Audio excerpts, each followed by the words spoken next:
Have you ever had a hard time creating a seating chart for your class, trying to figure out where the desks go or who should be in them?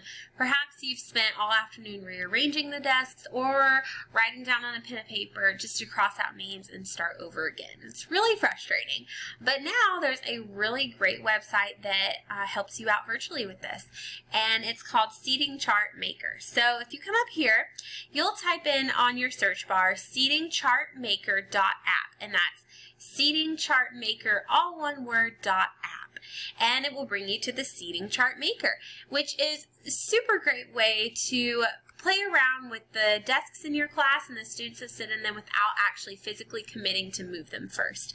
So the first thing you're going to do, it's really easy, laid out step 1, step 2, and step 3. The first thing you're going to do is step 1, create a room. Now I've already created 2 just to show you. So for example, here's a room with just 2 desks. So you can see 2 in each row, and I named it as 2 desks so that I could remember it. Now back to the main menu. Here is another room I created with 3 rows, and I named it 3 rows so that I could remember. Say this might be a very large group. Well, now let's create our own group. We'll hit create a room. You can adjust your room size. So you can see when your room is very small, the chairs get very large to accommodate that the chairs are going to be very large in a small room. So when you get the size that you would like, all you're going to do is click and drag the chair, and you can turn it around however you want to. So let's say you want to make a little group. You can turn your chairs to accommodate for that. There we go. Let's say you want to make a row. You can just sit them side by side like that.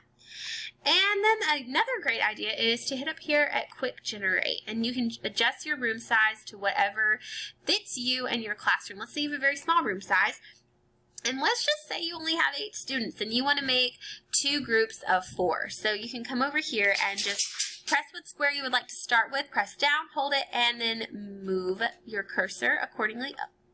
There we go.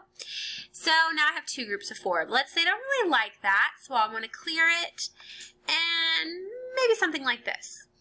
Or let's say, no, I don't really want to do groups. After all, I want to do 2 rows of 4. So I can do that the same way. And when you like it, just hit apply and it'll show up on your screen. So whatever you want to do, you can do it through this, or you can do it through Quick Generate. So let's say, for example, coming back to your room, let's say you have a group of 9. So you want to do 3 groups of 3, similar to this. And this will bring it up. But let's say we don't really want that there. We want this desk to be in the middle. Well, you can just move it accordingly. And if you want to make little conversation groups, you can turn your desks however you want them. So there we go. And I kind of like that. So let's save this. You can save it whatever you want to name it. You can name it 3 groups of 9, but I'm just going to name it March 2021. That's another option. So this may be something that you're thinking might work for a reading group in March or whatnot. So we'll go over here with this, back to the main menu, and then you'll move on to step 2. Again, very easy layout, and this is create your roster. I already have a little roster created, so let's go to that roster, and we'll see that right now we have 9 students. So using these students, this is really great. You can actually type a full name and then an abbreviated name or nickname, anything you want, but I just typed in a few of my friends' names just for an example. So one of the things I think is neat is if you click, say these 2 don't really get along, so if you click those, you can come over to create group, and you can say keep together or keep apart, front of room or back of room. So we're going to say, yeah, let's keep those 2 apart. And, you know, this may be friends that talk a lot, or this may be students that, for whatever reason, just shouldn't be together, bother each other, or too close and disrupt each other, either one. Well, you can keep them apart. And if you decide to later, you can delete that decision and then they can meet together again. Well, let's say, you know, this student's really struggling today. We can either add them to the keep apart group if they're having a hard time being around these 2, or if it's something different, then we can make their own group. So maybe we want to say they're really struggling with division, so we're going to move them to the front of the room so that they can be a little closer, or maybe, you know, we just want them in the front. So we're going to do that, and whatever we do, we can save it. I'll always make sure to save it and go back to the main menu. So now we've created a room with our 9 desks. We've worked on our roster to see who we wanted to keep together or separate, front or back. So now let's go to step 3, creating the seating chart.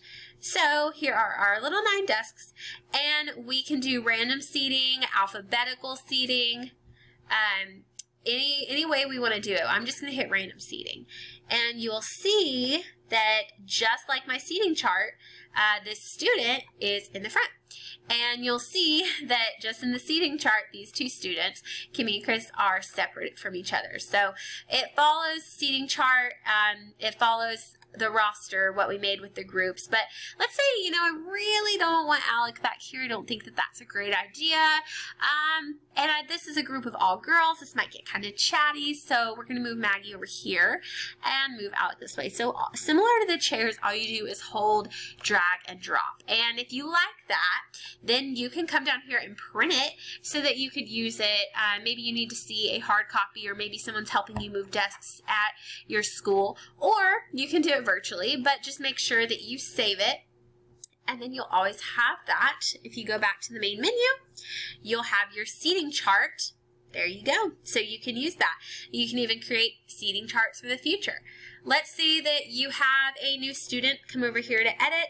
And let's say that you just got a new student all of a sudden. And we'll just add them to the class. So add that person. And let's say that this person and this person, maybe we'll keep them apart. And we'll save that new change. So now, going back to your menu, obviously, this seating chart's not going to work because you have 9 seats and you need 10.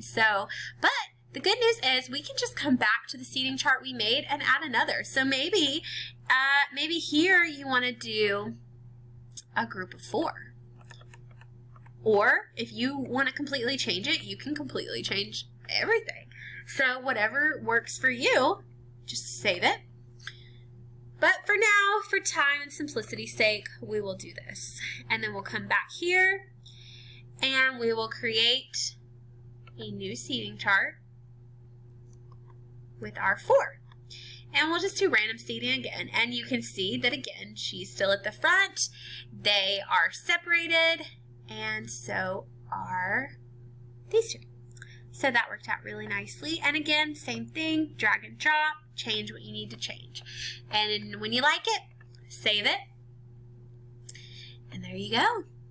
So really great. I've had a lot of fun playing around with this app, and I think this is definitely going to be something I use because while I've not been in the school system, I've had my experience with preschool and pre-K, and moving chairs and moving desks around sometimes is a little bit of a pain. And taking a piece of paper and writing your table and all your chairs and crossing off names and trying to remember who you've written down and who shouldn't go with who and why, sometimes it can be a little bit of a pain. So doing it on here will be really nice because you can virtually keep up with it. You can change your room however you want it. And one of the things I think is neat is it doesn't even really have to be for a school classroom, for a regular desk classroom. So for example, I have a table that seats 6 on each side, so I can do 1, 2, 3, 4, 5, 6, just like that.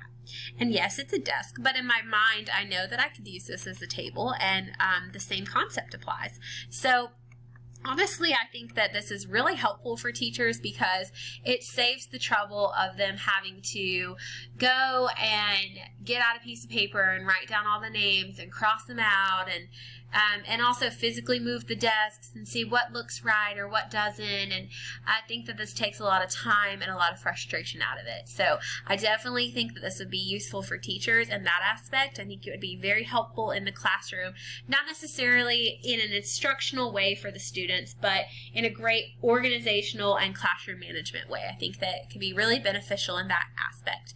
And as far as the website itself, I think it's very user-friendly. It's super easy once you type it in. There's really not too much distraction. All you have are your 3 boxes, and it's very easily labeled step 1, step 2, and step 3. It tells you what each steps are. And then when you click it, it drops down and you can see very clearly what you've named it, when you created it, when it was modified. You can edit or delete it. You can create a whole other classroom if you want to. Whatever works for you. I think it's really friendly. You can even create a whole other roster. Say you have a split group of students or you have multiple days. So a lot of things are really helpful in this app, and I think that not only could it be useful for teachers for creating a classroom, but it's also very user-friendly, very easy to understand, easy to create, and you don't need any special tools, any special training, and really once you pull up the website, it's pretty simple to jump right in. So overall, I think as far as apps and websites for seating charts, I think this is one of the best ones because it's the easiest to customize, use, and it's pretty quick. So overall, I think this is a great app, and I will definitely be implementing it, and I hope you will too. Thank you.